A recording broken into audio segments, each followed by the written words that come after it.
Samajwadi party के मुखिया अखिलेश यादव की बात उनकी ही पार्टी के नेता नहीं मान रहे।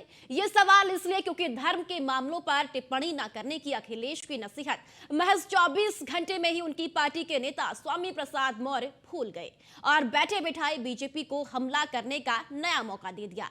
कासगंज पहुंचे मौर्य ने कार सेवकों पर गोली चलवाने के फैसले को सही करार दिया।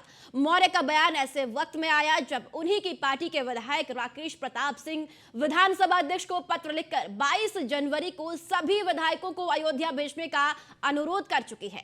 अब सवाल उठता है कि क्या फिर राम मंदिर को लेकर समाजवादी पार्टी का आधिकारिक स्टैंड क्या है और क्या मौर्य के जहरीले बयान या फिर सपा विधायक का पत्र।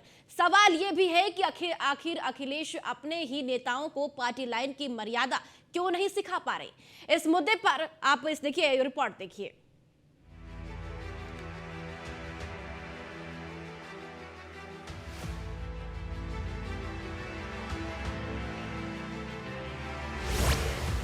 सपा के स्वामी की बात नहीं माने मौर्य,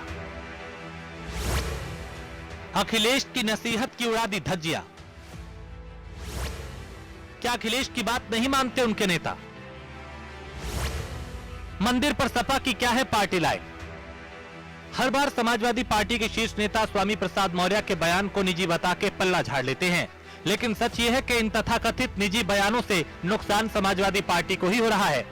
बीते दिनों लखनऊ में ब्राह्मण नेताओं की बैठक में स्वामी प्रसाद मौर्य की जुबान पर लगाम लगाने की मांग उठी, जिसके बाद अखिलेश ने बिना नाम लिए धर्म के एजेंडे में ना फंसने की नसीहत दे डाली। लेकिन जो सुधर जाए मौर्य नहीं। कासगंज पहुंचे स्वामी प्रसाद मौर्य ने एक बार फिर विवादित बयान दिया और अयोध्या आंदोलन के दौरान कार सेवकों पर गोली चलाने के फैसले को सही ठहराया। वो फैसला माननीय सर्वोच्च न्यायालय का है, तो न्यायपालिका में तो हम लोगों की आस्था है ही। हम तो मानते हैं कि न्यायपालिका सशक्त होनी चाहिए, न्यायपालिका को निष्पक्ष काम करने की पूरी अवसर मिलने चाहिए।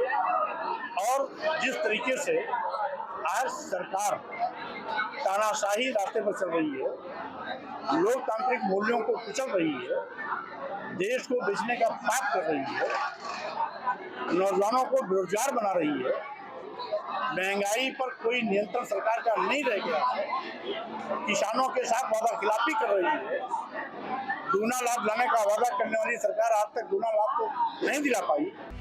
ये वो फैसला था जिस पर खुद मुलायम सिंह यादव भी खेद जता चुके हैं। खैर, मसला ये नहीं बल्कि मसला ये है कि आखिर बार बार अखिलेश यादव के कहने के बाद भी धर्म के एजेंडे में उनकी पार्टी के नेता ना फंसे मौर्य मानने को तैयार नहीं।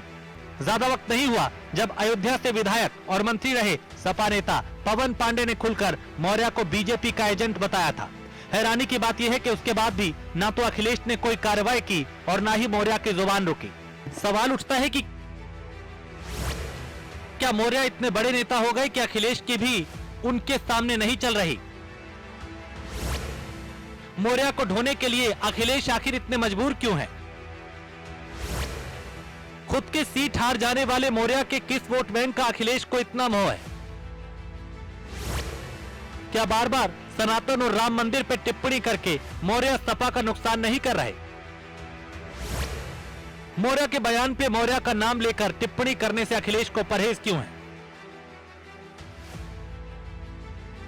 इन तमाम सवालों के बाद एक दिलचस्प बात यह भी है कि एक तरफ जहां सपा के मौर्य मंदिर को बीजेपी का कार्यक्रम करार दे रहे हैं, तो दूसरी तरफ उन्हीं की पार्टी के नेता और विधायक राकेश प्रताप सिंह ने विधानसभा अध्यक्ष को पत्र लिखकर सभी विधायकों को 22 जनवरी को अयोध्या भेजने की मांग की है। इतना ही नहीं, मौर्य के बयान पर भड़कते हुए राकेश प्रताप सिंह ने यहाँ तक कह दिया कि पहले वो अपनी सांसद बेटी को समझाएं, जिनकी पूजा पाठ की तस्वीरें लगातार आती रहती। कुल मिलाकर राम मंदिर को लेकर समाजवादी पार्टी का आधिकारिक स्टैंड आखिर क्या है, ये बड़ा सवाल है।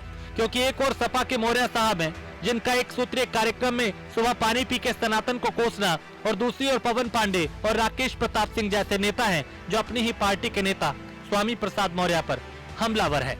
इन सबके बीच अखिलेश चुप है। ऐसे में चुप्पी सवाल खड़े कर रही है कि सपा में आखिर सही कौन है, गलत कौन है, और जो गलत है उसे स्वीकार करने में टीपू भैया को परहेज क्यों है।